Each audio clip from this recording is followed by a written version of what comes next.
ఒక భక్తుడు ఏడుస్తూ దేవుణ్ణి అడిగాడంట, అయ్యా మనుషులే నన్ను వదిలిపెట్టి వెళ్ళిపోతారు అనుకున్నాను, నీవు కూడా నన్ను వదిలేసావా అని అడిగాడంట. ఎందుకంటే ఆయనకి ప్రతిరోజు రాత్రి కల వచ్చేదంట. సముద్ర తీరం నడుస్తున్నప్పుడు ఈయన 2 పాదాలు వెనక దేవుడి 2 పాదాలు కనిపించేవంట. దేవుడితో అన్నాడంట, దేవా నేను సుఖాల్లో ఉన్నప్పుడు నాకు వెనక 2 పాదాలు కనిపించేవి, నా 2 కాకుండా నీ 2 కనిపించేవి. ఇప్పుడు కష్టాల్లో ఉన్నప్పుడు నా 2 కనిపిస్తున్నాయి, నీ పాదాలు ఎక్కడా అని అడిగాడంట. ఏమడిగావు నా కుమారుడా అంటే, నీ పాదాలు ఎక్కడా అని అడిగాడంట. కుమారుడా నీవి అనుకుంటున్నా 2 పాదాలు నావి అన్నాడంట. నీవా?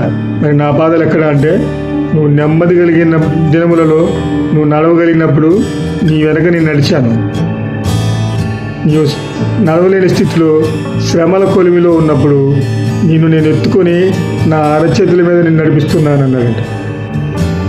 ఏమన్నాడు? నీ 2 పాదాలని నా అరచేతుల మీద నడిపిస్తున్నాను అన్నాడంట. నిజంగా నిన్ను నన్ను ఆయన అరచేతుల్లోకి ఎత్తుకొని నడిపించకపోతే మన మనుగడ ఎక్కడ?